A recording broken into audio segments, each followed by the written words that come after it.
Hey, welcome to the Relentless Positivity podcast. I'm your host, Joe Martin. Thank you so much for tuning in. I appreciate your time. So I've been working on my next book. So my last one was Amazon bestseller. Shocker. I knew that would happen, especially me. But so I decided to write another one. Even after I wrote that one, I said I will never write another one. It's a painful process. But I guess it's like having kids. You're ready to have another book, another kid, whatever. So I have no idea what the title will be, what the theme's going to be. Hopefully, it will all reveal itself. I guess that's how it works. But it's just right now, it's just some general essays on strategic ways to lose weight, get in shape, that type of stuff. So maybe I'll just call it Relentless Positivity Part 2, now with more positivity, something like that. In that spirit, I want to go over a couple of chapters from the last book, Relentless Positivity, the Amazon bestseller. Maybe you've heard of it. I think they can really help. So they're about the 5 whys and how to reverse engineer your goals with action steps. So it's a little bit different approach than most coaches take. So I want to share that with you, the loyal listener, and kind of give you a blueprint to follow along. We'll start with the 5 whys. You may have heard this before, but maybe not. So you need to start with a compelling goal. Everything starts with that compelling goal. So what is your why? I want to lose weight is a very common goal, right? And you may be thinking that right now, but do you know why you truly want to lose that weight? You need to dig down deep and find the real reason why you want to reach that goal. There's a true reason down there, and it's your job to find it. So I like to take my coaching clients through something called the 5 whys exercise. And I learned this from Precision Nutrition. It's a certification I went through. So the basic premise is start with a goal and then try to go 5 whys deep with it. WHY, by the way.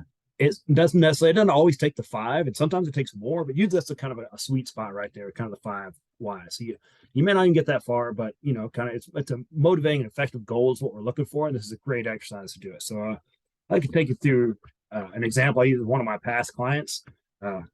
We started out that she wanted to lose 30 pounds. That was her goal. So I said, why? Well, she said, I just want to look better. And I said, okay, well, let's go deeper with that. And she said, wow, I want to feel better when I look in the mirror and have more confidence. Okay, awesome. Let's closer. Let's go a little bit deeper.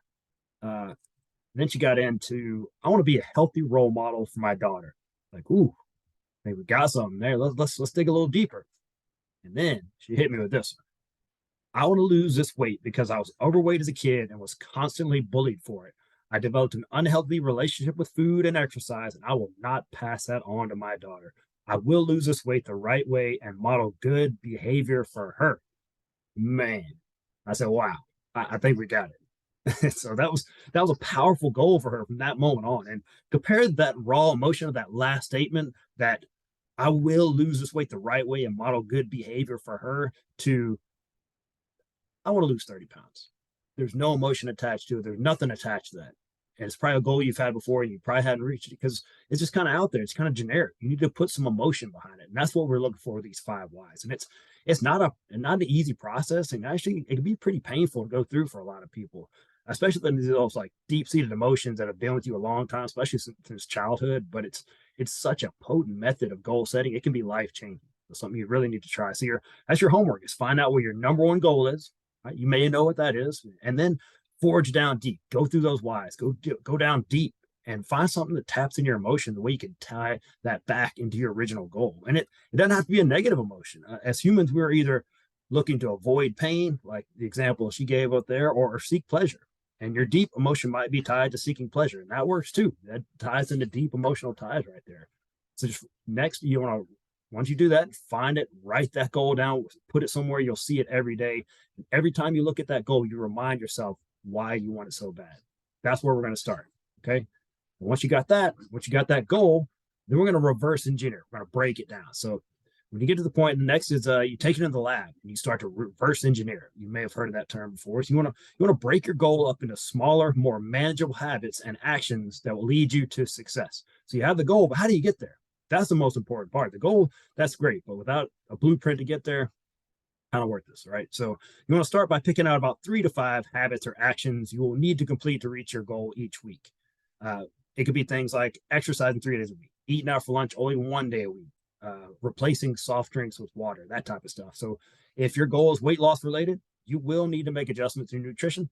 It's the way it is. There's no other way around it. And if you have a performance related goal, like going to run a 5K, You're going to need to exercise. Those are pretty obvious. So those are kind of generic ones, but kind of break down what are the action habits you need. After you identify these habits, write down the name of someone who you believe can help you reach those goals. That's an important step a lot of us skip. So, and it could be a coach, a friend, a spouse, a group, or whoever you think needs to be part of the process.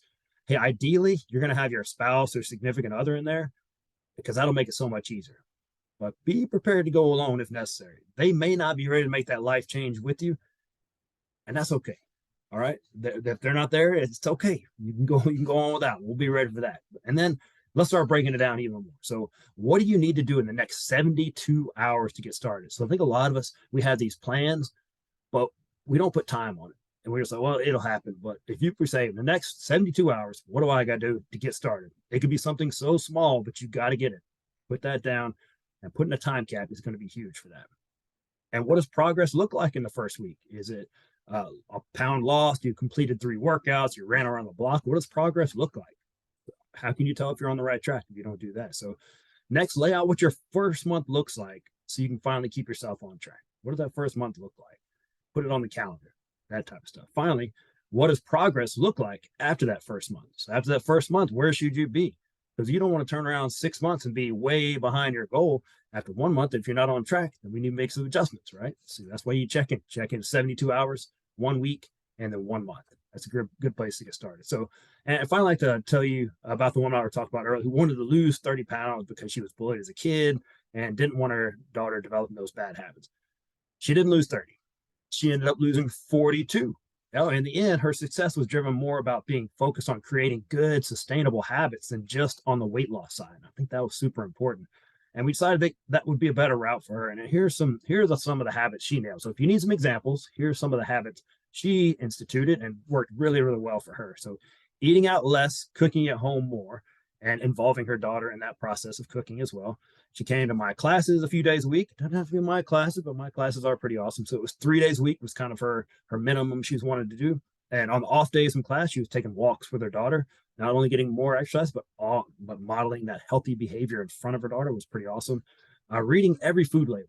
That's a big one. That's where I started my weight loss journey. I think it's a great place for people to start. Just looking, hey, what am I putting into my body? That's a great place. It really worked for her. It helped her make more informed choices. Standing up from her desk and taking a brief walk every hour. That could be a 1 minute walk, 30 seconds, but every hour at least, get up, walk around a little bit. Less aches and pains, more activity, just feel better overall, more energized, that type of stuff worked great for her. So, and all these didn't happen overnight. These weren't just things like, here, go do these, and she just made them habits overnight. She didn't try them all at once. She kind of layered them in there. But eventually, it all became rock solid habits. And she lost the weight. She has kept the weight off to this day. And her daughter is very active and already living a healthy lifestyle. Man, that's the best part. I mean, when you pass it on to the next generation, that's pretty awesome right there. So I love it when the plan comes together for you A-team fans out there. So, and that could be you too. Don't give them your goals just because it seems so far away. You want to find your why. You got to re-engineer it, lay out the path to get there, and keep getting after it. Hey, thank you so much for tuning in. I hope you got a little something out of today's episode. Hey, I'm telling you, this stuff works. That's what I do all day long, helping people with that. So, hey, if you want to get a copy of my book, these chapters are in. It's Relentless Positivity on Amazon. You can also get the audio version if you enjoy my velvety pipes. You can look that up on Audible. You can get it out there. Hey, I appreciate you so much. Hey, let's have an awesome week. And I'll see you next time on the Relentless Positivity Podcast.